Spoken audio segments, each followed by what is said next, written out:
Hello everyone, I am your business studies mentor. Welcome you all once again on our platform Easily Learn with Ismail और this is उदय 2.0 और आज की class में हम लेकर आ गए एक न्यू चैप्टर जिसका नाम है private public and global enterprise. तो इस चैप्टर की आज है फर्स्ट क्लास और आज की क्लास में हम जो टॉपिक पढ़ेंगे वो होगा डिपार्टमेंटल एंटरप्राइज और इसके साथ उसके हम फीचर्स और मेरिट्स एंड डीमेरिट्स भी पढ़ेंगे। तो बिफोर स्टार्टिंग द क्लास सबसे पहले मैं आपको बताना चाहूंगा अबाउट आवर ऐप जो आप हमारे प्ले स्टोर से डाउनलोड कर सकते हैं। अब उसको आपको क्या करना है, कैसे यूज करना है, एक बार मैं इसकी आपको जानकारी दे देता हूं। प्ले स्टोर पे जाएंगे सबसे पहले और प्ले स्टोर पे क्या राइट लिखेंगे, क्या लिखेंगे, हम लिखेंगे इजली लर्न विद स्माइल। ये हमारी ऐप का नाम है। इसको आप डाउनलोड करेंगे अपने प्ले स्टोर से, जो भी आप मोबाइल चला रहे हैं उसमें प्ले स्टोर से आप हमारी इजली की डाउनलोड कर लेंगे ऐप को। इसके बाद अपना नंबर डालेंगे, मोबाइल नंबर इसमें डालेंगे और सेंड करेंगे ओटीपी जैसे ही आप सेंड करेंगे तो आपका यहां पे अकाउंट क्रिएट हो जाएगा। अकाउंट क्रिएट होने के बाद now you have to fill the basic detail जिसके अंदर आप अपना नेम, ईमेल आईडी, जेंडर्स और लोकेशन अपनी ऑन रखिएगा ताकि वो ऑटोमेटिकली लोकेशन को ले लेगा। और जैसे ही आप नंबर वगैरह सब डाल देंगे और फाइनली क्लिक करेंगे तो आपका क्या है, यहां पे आप देख सकते हैं इस टाइप से आपका ऑटोमेटिकली यहां पे क्या ले लेगा, ओटीपी ले लेगा और आपका यहां पे अकाउंट वेरीफाई हो जाएगा। अकाउंट ओपन होने के बाद यहां पे तीन टाइप के आपको ऑप्शन दिखेंगे कि आप कॉम्पिटिटिव या प्रोफेशनल एग्जाम के लिए तैयारी करना चाह रहे हैं या फिर 11-12 के रेगुलर स्टूडेंट हैं या फिर किसी भी यूनिवर्सिटीज के लिए कोई भी एंट्रेंस देना चाह रहे हैं। जो भी आप करना चाह रहे हैं, suppose you are the student of 11 and 12 regular, तो यहां पे हमारे डिफरेंट बैचेस नजर आएंगे जिसमें हमारे उदय 2.0 कॉमर्स के लिए और शिखर 2.0 अगेन ये भी कॉमर्स के लिए, इसके अलावा प्रारंभ और टॉपर बैच हमारे जो कंटिन्यू चल रहे हैं। जहां पे आप मान लिया आपने उदय 2.0 सेलेक्ट करते हैं और जब आप फाइनली सेलेक्ट करेंगे और नेक्स्ट का बटन दबाएंगे तो आपको इंटरफेस इस टाइप से नजर आने लगेगा। यहां पे आप अपनी क्लास भर दीजिएगा, क्लास 11, और सेलेक्ट करने के बाद आप अपने फेवरेट सब्जेक्ट को यहां से देख सकते हैं जिसमें आप कॉमर्स में कवर्ड होते हैं, generally accountancy, business and economics. जो भी आप जिस पे भी क्लिक करेंगे वो आपको उस चैनल की सारी वीडियो आप यहां पे कवर कर सकते हैं। अपार्ट फ्रॉम दैट ये पूरा एंटायर कोर्स जो है कॉमर्स का, इसकी फीस थी 8,999, बट आपके ऑफर के लिए अब इजीली लेकर आता है आपके लिए कूपन, यानी आप जैसे ही कूपन कोड यूज करेंगे तो ये कोर्स आपको मिलने वाले हैं एकदम फ्री। यानी फ्री के बाद अब हम आ जाते हैं अपनी आज की क्लास पे। यानी आज की क्लास में क्या टॉपिक हम कवर करने वाले हैं। The topic in today's class is forms of public sector enterprise, यानी पब्लिक सेक्टर क्या होता है सबसे पहले ये देखेंगे और कौन कौन सी पब्लिक सेक्टर इंटरप्राइजेस में कंपनीज आती हैं, यानी कौन कौन सी चीजें कवर की जाती है पब्लिक सेक्टर इंटरप्राइज के अंदर। तो चलिए शुरू करते हैं और सबसे पहले देखते हैं, सबसे पहली जो टॉपिक हमें पढ़नी है, the first topic under this chapter is meaning of private sector and public sector. यानी सबसे पहले हम जान लेते हैं एक ओवरऑल व्यू किसका, प्राइवेट सेक्टर और पब्लिक सेक्टर क्या होते हैं। जनरली सिर्फ हमें इतना समझना है कि प्राइवेट सेक्टर क्या है और पब्लिक सेक्टर क्या है। तो चलिए शुरुआत करते हैं और सबसे पहले अगर मैं बात करूं प्राइवेट सेक्टर की, तो प्राइवेट सेक्टर क्या है। प्राइवेट सेक्टर वो सेक्शन है इकोनॉमी का, part of economy which is owned and manage by individual और company with sole motive of earning profit. यानी इकोनॉमी के वो सारा पार्ट जो मैनेज करा जा रहा है या कंट्रोल किया जा रहा है बाय इंडिविजुअल या ग्रुप ऑफ इंडिविजुअल्स, और जनरली इनका जो पर्पस होता है वो होता है बच्चों क्या, प्रॉफिट अर्न करना। जैसे कि आज के टाइम में आपने सुना होगा अदानी इंटरप्राइज, यानी अदानी इंटरप्राइज क्या, एक इंडिविजुअल रन कर रहा है जिसका नाम है गौतम अदानी और वो अपने प्रॉफिट के लिए उसको यूज कर रहे हैं। इकोनॉमी के सारे सेक्शन उन्होंने बहुत सारी डिफरेंट ग्रुप में कंपनीज खोल रखी हैं, तो वो बच्चों क्या कहलाता है, एक प्राइवेट सेक्टर इंटरप्राइज। तो private sector is the sector belonging to the economy which is owned and managed by a single individual or group of individual but the purpose is to earn profit। यानी purpose जो होगा वो होगा आपका earning profit का। ठीक है, private sector में अब क्या क्या आता है। प्राइवेट सेक्टर आप में कोई सी भी टाइप्स की ऑर्गेनाइजेशन आप ओपन कर सकते हैं, जैसे कि हमने प्रीवियस चैप्टर में कवर किया था फॉर्म्स ऑफ बिजनेस ऑर्गेनाइजेशन। तो फॉर्म्स ऑफ बिजनेस ऑर्गेनाइजेशन में आपकी जो ऑर्गेनाइजेशन की टाइप होती है partner partnership, Hindu undivided family, cooperative society और कंपनी। तो this can be A private enterprise, यानी ये सब क्या है, आप प्राइवेट इंटरप्राइज के तौर पर या प्राइवेट सेक्टर के तौर पे ओपन चूज कर सकते हैं कि प्राइवेट सेक्टर में आप पार्टनरशिप बिजनेस खोल सकते हैं, प्राइवेट सेक्टर में आप जॉइंट हिंदू फैमिली, या प्राइवेट सेक्टर में कोऑपरेटिव सोसाइटी या कोई प्राइवेट कंपनी आप स्टार्ट कर सकते हैं। तो private sector basically the sector which is belongs to the individuals और group of individual but the basic purpose is to earn profit. Okay, private sector में किसी भी फॉर्म्स की ऑर्गेनाइजेशन को भी ओपन किया जा सकता है, वो चाहे आपकी पार्टनरशिप हो, Hindu undivided family, cooperative society और कंपनी। आई एम श्योर कि प्राइवेट सेक्टर आपको अच्छे से समझ में आ गया होगा। अब हम बात कर लेते हैं दूसरे सेक्टर की।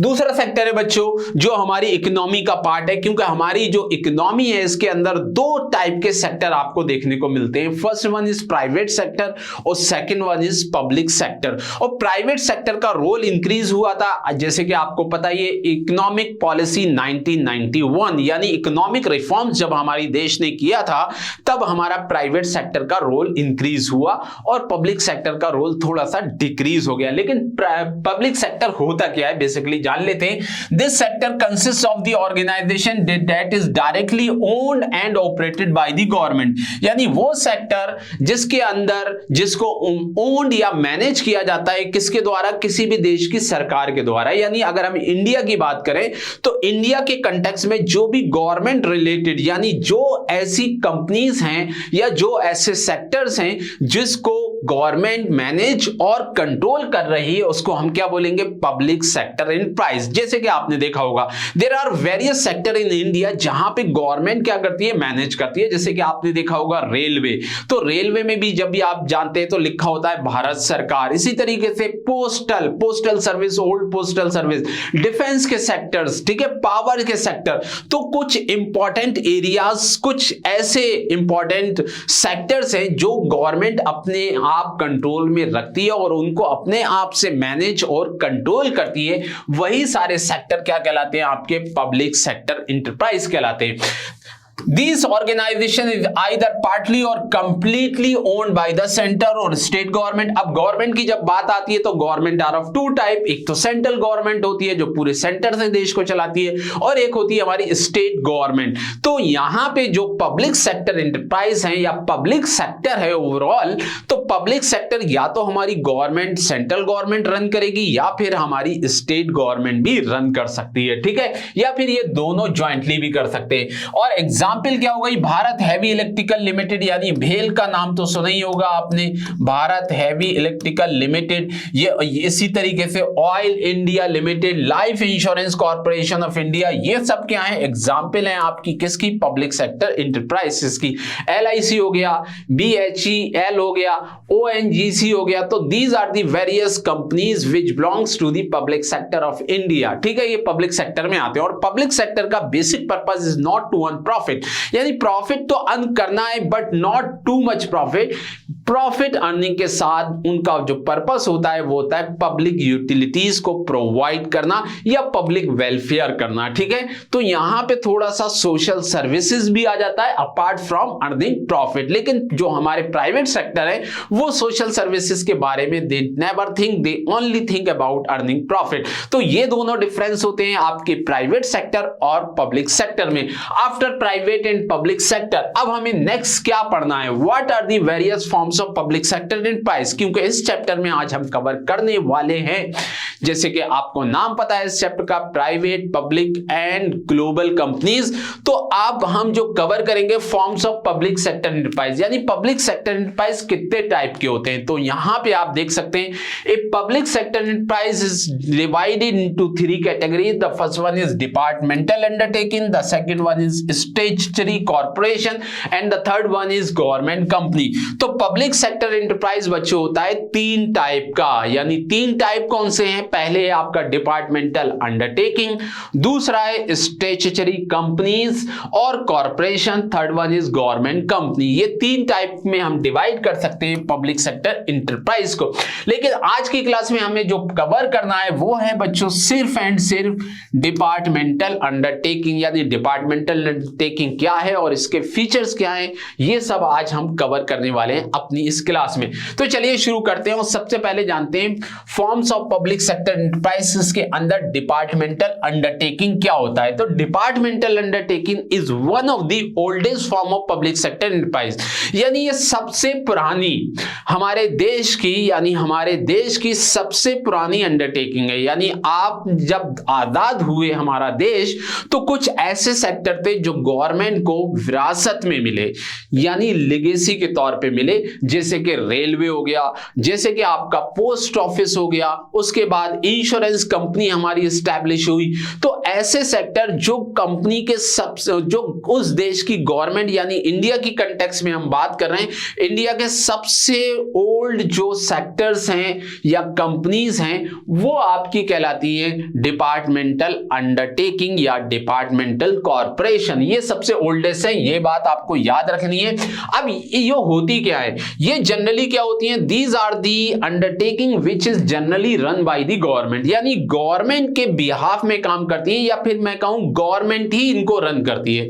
यानी इनका जो लेखा जोखा होता है, जो भी इनका काम करने का तरीका होता है, जो भी प्रॉफिट होता है, इनकी जो भी रेवेन्यू होती है, वो सब कहीं ना कहीं किसको जाती है, गवर्नमेंट की। यानी गवर्नमेंट के सेटअप किए हुए ये क्या है, ऑर्गेनाइजेशन है, गवर्नमेंट के सेटअप किए हुए। और जब गवर्नमेंट के सेटअप किए हुए हैं तो बच्चों इनका प्रॉफिट किसको जाएगा, इनका प्रॉफिट भी जाता है सिर्फ गवर्नमेंट को, और इनका जो बजट है वो भी गवर्नमेंट पास करती है, और इनके जो ऑफिशियल्स हैं, जो चलाने वाले हैं इनको, वो भी गवर्नमेंट अपॉइंट करती है। यानी गवर्नमेंट का टोटल ओवरऑल कंट्रोल होता है इस टाइप की इंटरप्राइजेस पे, जिसको हम बोलते हैं डिपार्टमेंटल अंडरटेकिंग। अब यहां पे it has no separate existence than the government, यानी गवर्नमेंट और डिपार्टमेंटल अंडरटेकिंग यहां पे सेम चीजें हैं। यानी जो गवर्नमेंट की क्योंकि ये एस्टैब्लिश की गई है, तो गवर्नमेंट अंडरटेकिंग यहां पे सेपरेट नहीं है किससे, गवर्नमेंट से, यानी बोथ आर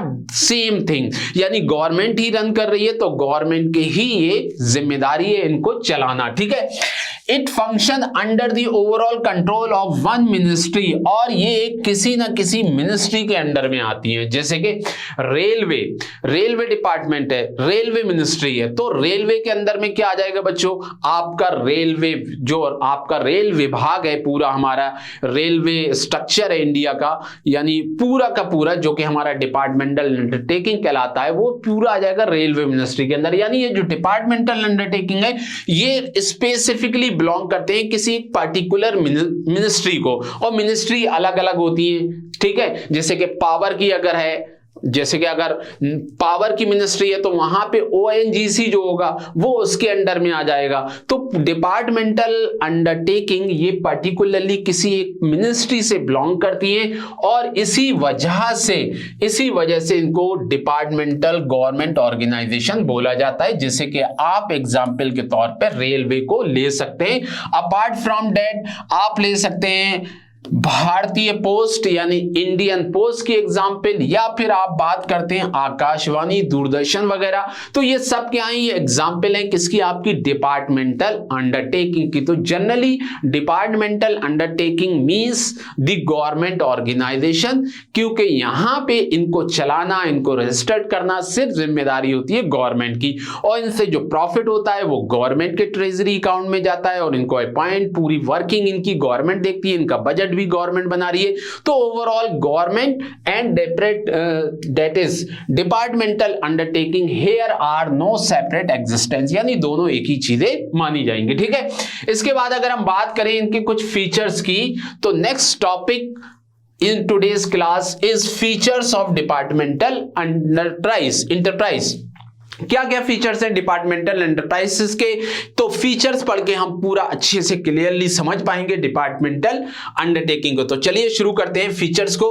तो features, what are the various feature, तो फीचर्स को एक बार देख लेते हैं ओवरऑल क्या फीचर है। तो the first features of the departmental undertaking, they operate under the overall control of the ministry and central और स्टेट, यानी जो भी मिनिस्ट्री होगी उसके अंडर में ये काम करते हुए नजर आते हैं। मींस डिपार्टमेंटल अंडरटेकिंग किसी एक पर्टिकुलर मिनिस्ट्री के अंडर में काम करती है। अब चाहे वो सेंट्रल की मिनिस्ट्री हो या फिर स्टेट मिनिस्ट्री हो। जैसे कि रेलवे की अगर बात कर लें तो रेलवे की जो मिनिस्ट्री है उसके अंडर में आएगा आपका रेलवे, पूरा रेलवे जो पूरी कंपनी, सॉरी रेलवे जो हमारा पूरा विभाग है वो रेलवे मिनिस्ट्री में आ जाएगा। इसी तरीके से अगर हम पावर की बात करें तो भैया जैसे कि ओएनजीसी कंपनी है आपकी, तो पूरी किस में आ जाएगी, पावर की मिनिस्ट्री के अंडर में आ जाएगी। तो हर मिनिस्ट्री यहां पे मैनेज करती है अपने अपने डिपार्टमेंटल अंडरटेकिंग को जिससे वो बिलोंग करते हैं, ठीक है। इसके अलावा they are the part of the government only, there is no separate entity. और ये किसका पार्ट होते हैं, ये पार्ट होते हैं बच्चों गवर्नमेंट का, यानी गवर्नमेंट ही इनके लिए क्या होती है, जिम्मेदार होती है ओवरऑल। इसके अलावा they are financially from they are finance from the annual budget of the government. और जैसे कि आपको पता है हमारे देश में एनुअल बजट पास किया जाता है और एनुअल बजट जैसे ही हमारे देश का पास किया जाता है, लाइकवाइज हमारी जो डिपार्टमेंटल अंडरटेकिंग है उनका भी बजट सेपरेटली पास किया जाता है। यानी इनका जो पैसा है वो पार्लियामेंट में पास होता है कि इनको कितने पैसे से इस बार पूरा अपना ऑपरेशन स्टार्ट करने हैं या फिर अपनी कंपनीज को अपने फॉर्म्स ऑफ डिपार्टमेंटल अंडरटेकिंग को रन करना है, ठीक है। The revenue of departmental undertaking are deposit in the treasury of the government. अब क्योंकि आपको पता है ये डिपार्टमेंटल अंडरटेकिंग जो होती है गवर्नमेंट की कंपनीज होती है, तो इनसे जो रेवेन्यू जनरेट होगा वो कहां पे डिपॉजिट होगा, वो भी डिपॉजिट होगा ट्रेजरी ऑफ द गवर्नमेंट, यानी गवर्नमेंट के खाते में जाएगा। यानी यहां पे जो भी प्रॉफिट हो रहा है वो प्रॉफिट गवर्नमेंट का है, इसलिए गवर्नमेंट के ट्रेजरी अकाउंट में वो डिपॉजिट करना होता है और जिससे क्या होता है फिर गवर्नमेंट पब्लिक यूटिलिटीज को फुलफिल करती है, ठीक है। इसके अलावा the staff of the department undertaking are civil servant and are recruited and compensated as per the rule of civil services। अब इसका जो स्टाफ होता है यानी इसको जो चलाते हैं लोग, जो इसके अंदर काम करते हैं वो क्या होते हैं, वो सब सिविल सर्वेंट होते हैं। सिविल सर्वेंट होते हैं तो इसका मतलब they are recruited and compensated as per the civil servant rule. जो सिविल सर्वेंट का रूल होगा उसके अकॉर्डिंग ही इनको कंपनसेशन मिलेगा और इनका रिक्रूटमेंट होगा। यानी इनके लिए पूरा एक सिलेक्शन होता है, जैसे कि सिविल सर्वेंट का सिलेक्शन होता है, उसके बाद इनको इन डिफरेंट डिपार्टमेंटल अंडरटेकिंग में पोस्ट मिल जाती है, ठीक है। They are under the direct control of the departmental head and who is accountable for the concern ministry. अब यहां पे जो भी स्टाफ होता है वो क्या है, वो डायरेक्ट कंट्रोल में होता है किसके, एक हेड के, यानी डिपार्टमेंटल अंडरटेकिंग का एक हेड होगा और जितना भी स्टाफ होगा वो उसके अंडर में काम करेगा, क्योंकि सबसे तो बात करेगी नहीं मिनिस्ट्री, इसलिए जो हेड होगा वही जिम्मेदार होगा कंसर्न मिनिस्ट्री को। मान लो सीईओ है अगर इस डिपार्टमेंटल अंडरटेकिंग का, तो डिपार्टमेंटल अंडरटेकिंग का जो सीईओ होगा, जो बोर्ड ऑफ डायरेक्टर होगा, जो सीनियर मेंबर होंगे वो रिस्पॉन्सिबल होंगे किसको, कंसर्न मिनिस्ट्री को, जिस मिनिस्ट्री में भी वो डिपार्टमेंटल अंडरटेकिंग बिलोंग करती है, ठीक है। इसके अलावा they can be sued at the same manner as one can file a suit against the government. और जैसे कि आपको पता है डिपार्टमेंटल अंडरटेकिंग एक सेपरेट ऑर्गेनाइजेशन होती है, इसलिए यह क्या कर सकती है, स्यू कर सकती है। स्यू मींस केस कर सकती है, जैसे कि गवर्नमेंट केस कर सकती है किसी के अगेंस्ट में। तो डिपार्टमेंटल अंडरटेकिंग एक आर्टिफिशियल सेपरेट एंटिटी है जो कि केस भी कर सकती है इन केस अगर उसे किसी के खिलाफ कोई भी केस करना पड़ जाए। तो these are the various features of departmental undertaking. I am sure कि ये फीचर्स अच्छे से क्लियर हो गए होंगे आपको। जैसे कि यहाँ पे ये चिंटू जी मुस्कुरा रहे हैं तो आप भी इसी टाइप से मुस्कुरा रहे होंगे, ठीक है। अब चलिए बात कर लेते हैं कुछ other part of this chapter और next topic of today's class is merits of departmental enterprise। क्या merits हैं? merits की बात करें तो इसका मतलब हो गया advantage। क्या क्या फायदे हैं डिपार्टमेंटल इंटरप्राइजेस के? तो अगर हम बात करें merits of departmental enterprise की, तो पहला merits जो बच्चों इसमें नजर आ रहा है वो है easy formation। Easy formation means departmental enterprise is easy to form। easy to form क्योंकि बच्चों ये किसके डिपार्टमेंट हैं, किसकी कंपनीज हैं? ये जो डिपार्टमेंट है it is run by the government. तो गवर्नमेंट को अगर कोई काम करना है, कोई भी डिपार्टमेंट ओपन करना है तो वो इजी ही होगा, जनरली बात है, क्योंकि गवर्नमेंट क्या है, अपनी पब्लिक यूटिलिटीज के लिए, पब्लिक को वेलफेयर के लिए क्या है, different different departmental undertaking open करता रहता है। जैसे कि LIC खोली, जैसे कि हमारे देश में रेलवे जिस टाइम उसकी स्थापना हुई होगी, लाइक वाइज अगर हम बात करें पोस्टल सर्विसेज, तो इनका जो फॉर्मेशन है, क्योंकि ये गवर्नमेंट ही कर रही है तो गवर्नमेंट के काम में तो कोई बाधा आनी नहीं है, तो इसलिए इसका जो फॉर्मेशन होता है जनरली आसान होता है। ठीक है, इसके बाद हम बात करें effective control of departmental enterprise is very effective. ठीक है, the control of departmental enterprise is very effective, क्योंकि यहां पे जो डिपार्टमेंटल इंटरप्राइज होंगी वो सेंट्रलाइज्ड डिसीजन मेकिंग पे काम करती है, यानी जो भी इसकी मिनिस्ट्री होगी उस मिनिस्ट्री से डिसीजन क्या होते हैं, इशू होते हैं, और वही डिसीजंस जो हमारे हेड होंगे इस डिपार्टमेंटल इंटरप्राइजेस को उनको फॉलो करने होते हैं।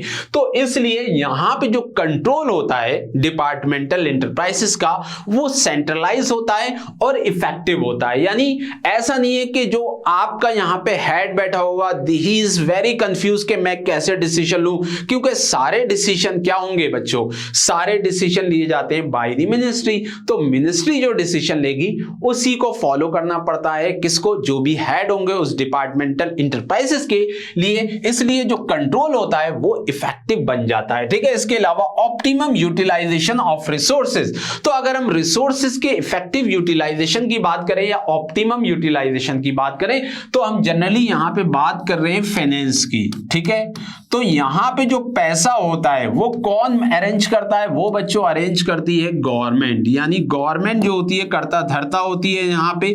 तो यहां पे जो फंड है उसका इफेक्टिव यूटिलाइजेशन हो पाता है, क्योंकि the finance of departmental enterprises is announce in the parliament में अनाउंस होता है, और फिर उसकी जो परफॉर्मेंस है वो चेक की जाती है पार्लियामेंट में डिस्कशन के तौर पे। तो उसमें ये पता सकता है कि हमने कितना फाइनेंस उसको इशू किया था और उस डिपार्टमेंटल इंटरप्राइज ने उस फाइनेंस को थ्रू आउट द ईयर कैसे यूज किया। तो उससे क्या हो जाएगा, ऑप्टिमम यूटिलाइजेशन हो पाएगा किसका, फाइनेंस का, यानी एक one of the important resources का। इसके अलावा accountability, next feature is accountability. अब अकाउंटेबिलिटी किसकी होगी, अब accountability in case of departmental enterprise is of the government और the head of the departmental enterprise, क्योंकि यहां पे जो इसकी परफॉर्मेंस होगी डिपार्टमेंटल इंटरप्राइजेस की वो डायरेक्टली डिस्कस की जाती है किसमें, पार्लियामेंट में। किसमें डिस्कस की जाएगी बच्चों, पार्लियामेंट में डिस्कस की जाएगी।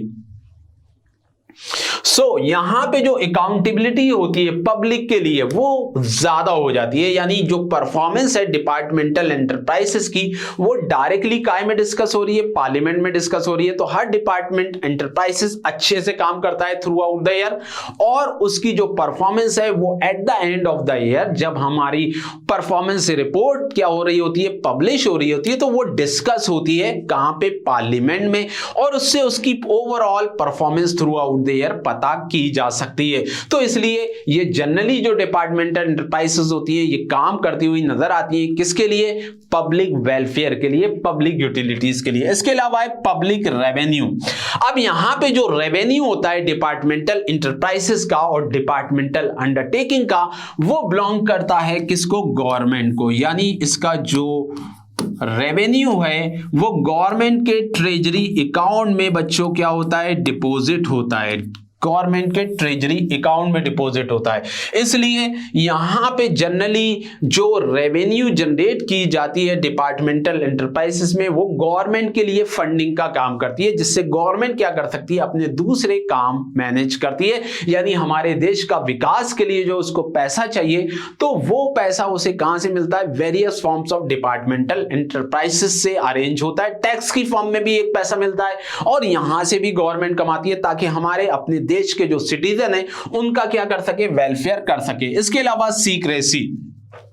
सीक्रेसी मींस क्या होता है बच्चों, कॉन्फिडेंशियलिटी। अब यहां पे कॉन्फिडेंशियलिटी कैसी होती है, यहां पे कितना कॉन्फिडेंस हम इंफॉर्मेशन को रख सकते हैं।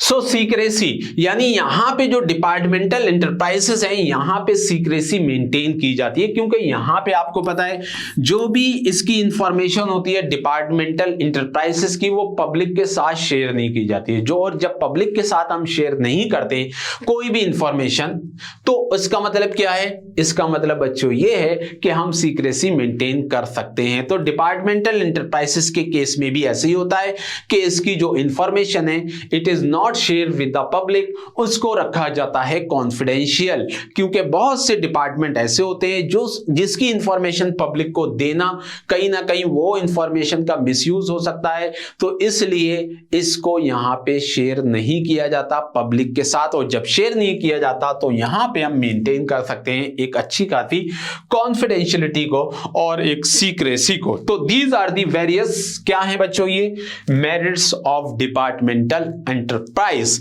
अब हम बात कर लेते हैं next topic of today's class, जो कि है डीमेरिट्स ऑफ डिपार्टमेंटल इंटरप्राइज। और डीमेरिट्स है तो इसका मतलब क्या है? डिसएडवांटेज। डिसएडवांटेज भी बोलेंगे या फिर बच्चों इसमें आ जाए आपका लिमिटेशन। तो सारी चीजें सेम ही हैं, आप कुछ भी नाम से लिख सकते हैं।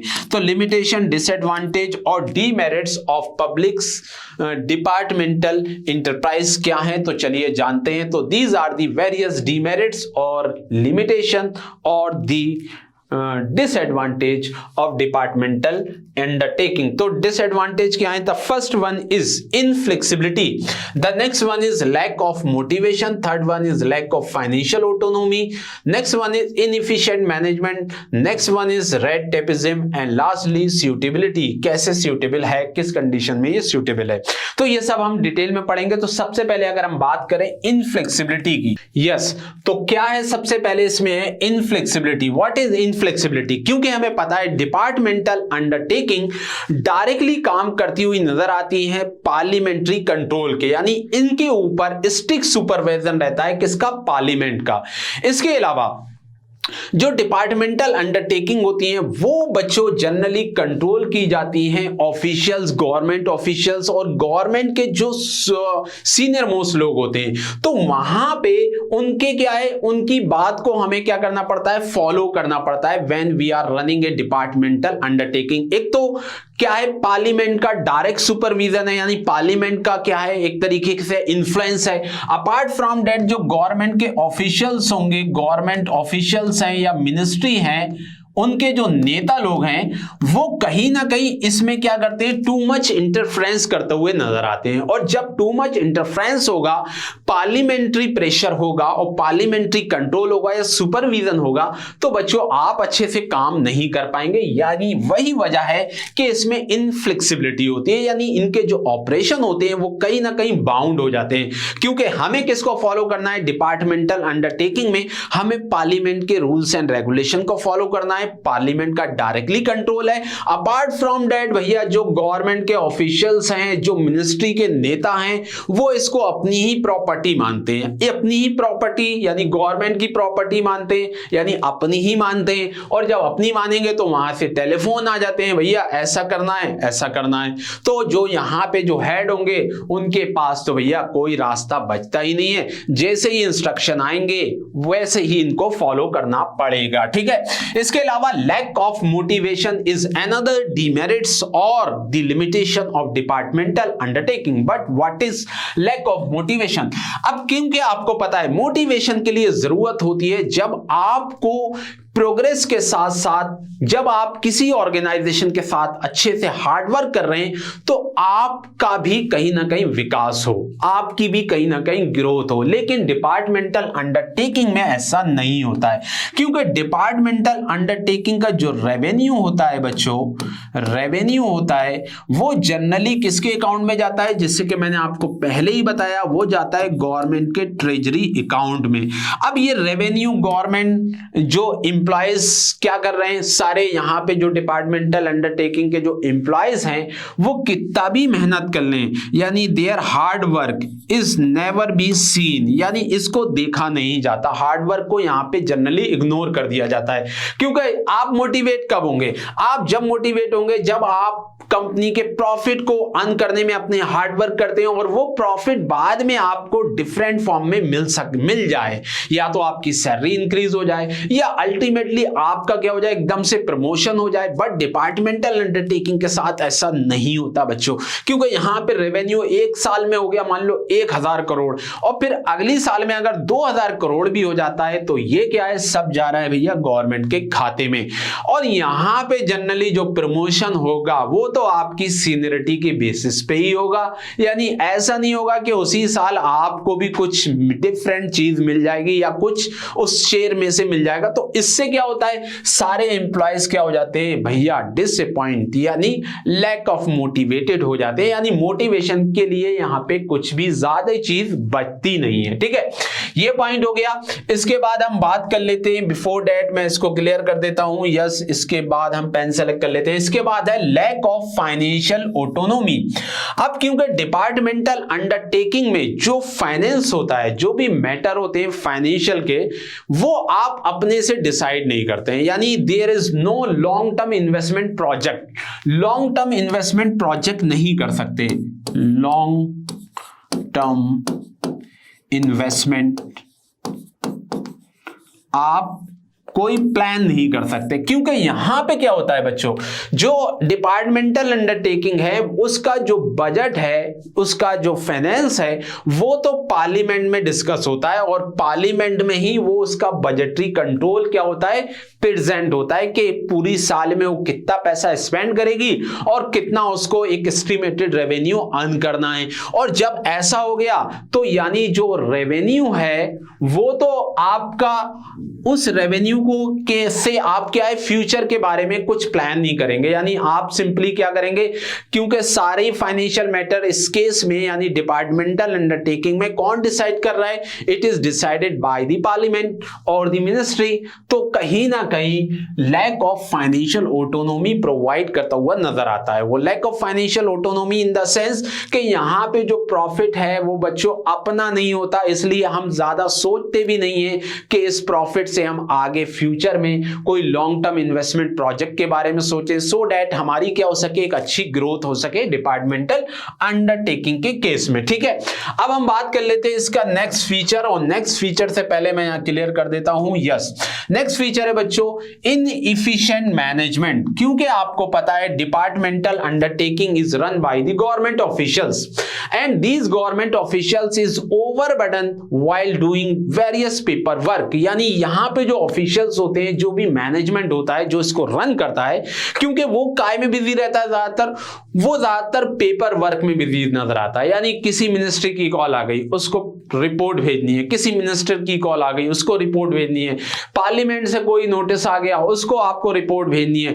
तो जब ऐसा होगा तो कहीं ना कहीं बच्चों उसको जो चलाने वाला मैनेजमेंट है, यानी जो इफिशिएंट हो सकता है वो इफिशिएंट भी हो, ऐसा नहीं है कि वो इनइफिशिएंट ही होते हैं सब उसको चलाने वाले, but they are generally busy in paper work. यानी वो जनरली काय में बिजी रहते हैं, over the call, paper work, इसी चीजों में वो उलझे रहते हैं। तो इससे जो मैनेजमेंट है वो कहीं ना कहीं इनएफिशिएंट हो जाता है। यानी मैनेजमेंट के लिए बच्चों जरूरी होता है कि हम उसको कंप्लीट ऑटोनोमी दें, कंप्लीट फ्रीडम दें, सो दैट वो ऑर्गेनाइजेशन के लिए एक बेटर डिसीजन और एक क्विक डिसीजन ले सके। बट यहां पे डिसीजन लेने के लिए they have no time, they are generally engage in various paper work, क्योंकि बहुत सारे प्रेशर आ रहा होता है, कभी मिनिस्ट्री की कॉल आ रही है, कभी किसी नेता की कॉल आ गई, कभी पार्लियामेंट से नोटिस आ गया, तो वहां पे उनको पेपर वर्क में ही सारा टाइम निकल जाता है। तो कहीं ना कहीं मैनेजमेंट जो हो जाता है वो इनएफिशिएंट हो जाता है और वो अपने डिसीजन अच्छे से नहीं ले पाता। नेक्स्ट फीचर और नेक्स्ट डीमेरिट्स वो है बच्चों रेड टेपिज्म। अब ये रेड टेपिज्म जो वर्ड है, what is mean by red tapism? अब red tapism is related to the, जो मैंने आपको बताया अभी, इनएफिशिएंट मैनेजमेंट, उसी से जुड़ा हुआ है। रेड टेपिज्म मींस क्योंकि यहां पे जो डिसीजंस होते हैं इन केस ऑफ डिपार्टमेंटल अंडरटेकिंग, वो लेने पड़ते हैं किसको? मैनेजमेंट को। अब ये मैनेजमेंट के जो डिसीजन मेकिंग होती है वो डिले होती है in case of departmental undertaking, यानी delay decision making, delay in decision making. Decision making में बच्चों क्या होता है, यहाँ पे डिले होता है। अब ये डिसीजन मेकिंग में जो डिले होता है उसके पीछे बहुत सारे कारण है, बहुत सारे रीजन है। अब वो रीजन क्या हो सकते हैं, one of the reason is के यहाँ पे पेपर वर्क बहुत होता है, यहाँ पे पेपर वर्क बहुत होता है। तो जब पेपर वर्क ज्यादा होगा, बहुत सारा अल्टीमेटली इंटरफ्रेंस होगा, किसका, पॉलिटिक्स का, मिनिस्ट्री का, पार्लियामेंट का, गवर्नमेंट का। तो जब ये सारा इंटरफ्रेंस हो रहा है तो कहीं ना कहीं डिसीजन जो लेना चाह रहा है head of the departmental undertaking, वो हो जाता है डिले। और उस डिले से क्या होता है बच्चों, जब डिले होते हैं कोई भी डिसीजंस, तो उससे कहीं ना कहीं फाइनेंशियली और इकोनॉमिकली ऑर्गेनाइजेशन को लॉस होता है। तो यहां पे भी सेम चीज होती है, क्योंकि यहां पे जो डिसीजन मेकिंग है it is been delayed due to lot of interference by the officials as well as a heavy paper work procedure. बहुत लेंथी प्रोसीजर होता है, पेपर वर्क ज्यादा होता है। जब पेपर वर्क ज्यादा होगा, लेंथी प्रोसीजर होगा, तो कहीं ना कहीं हमारे डिसीजन मेकिंग में क्या हो जाएगा, डिले हो जाएगा। और फिर ये भी होता है, नेता भी कहते हैं ना ना ना ये डिसीजन नहीं लेना, दूसरे नेता की कॉल आ गई मिनिस्ट्री से, ये डिसीजन लेना है, तो कहीं ना कहीं जो मैनेजमेंट होगा वो अच्छे से काम नहीं कर पा रहा, ऊपर से उसके डिसीजन भी कहीं ना कहीं इन्फ्लुएंस हो रहे हैं, डिले हो रहे हैं, और उसी को बच्चों हम बोलते हैं रेड टेपिज्म। ठीक है। अब लास्टली जो डीमेरिट्स है ऑफ द डिपार्टमेंटल अंडरटेकिंग, वो है बच्चों सूटेबिलिटी। अब डिपार्टमेंटल अंडरटेकिंग कहां पे सूटेबल है, तो डिपार्टमेंटल अंडरटेकिंग यानी ये पूरी एक हेडिंग है बच्चों, this is not the part of departmental undertaking demerits नहीं है, ये सिंपली एक क्या है, यहां से मैं इसको काट देता हूं और इसको यहां पे लिख देते हैं सूटेबिलिटी। ठीक है, तो सूटेबिलिटी, अब ये कहां पे सूटेबल है, ये एक नेक्स्ट टॉपिक है। ठीक है, तो सूटेबिलिटी कहां है, तो departmental undertaking is suitable in case of defence. क्योंकि डिफेंस क्या है कि एक ऐसा सेक्टर है जो हम प्राइवेट सेक्टर के हाथ में नहीं दे सकते, क्योंकि यहां पे जनरली क्या होती है, हमारी जो सेंसिटिव इंफॉर्मेशन है वो किसी के पास भी लीक हो सकती है। इसलिए ऐसे सेक्टर जो गवर्नमेंट के लिए वेरी वेरी इंपॉर्टेंट है, लाइक डिफेंस, लाइक आपका रेलवे, क्योंकि रेलवे इतना बड़ा नेटवर्क है और ये गलत हाथों में इसकी इंफॉर्मेशन चली गई तो कहीं ना कहीं मिसयूज हो जाएगा। तो these departmental undertaking is very suitable in case of defence, in case of railway, in case of postal information. तो डिपार्टमेंटल के लिए इसीलिए गवर्नमेंट ने डिपार्टमेंटल अंडरटेकिंग क्या है, एस्टैब्लिश करी, हमारे डिफेंस सेक्टर के लिए, हमारी पावर सेक्टर के लिए, हमारे रेलवे सेक्टर के लिए, और हमारे किसके लिए, पोस्टल एंड टेलीग्राम सेक्टर के लिए। तो these are suitable in these categories. तो this is just wait. So this is all from this class. I am sure in today's class you have understood both all the aspect of departmental undertaking, means meaning of the department enterprise, its feature, merits and demerits as well as the suitability. अगली class में एक नए topic के साथ फिर से मिलेंगे. Till then take care, bye.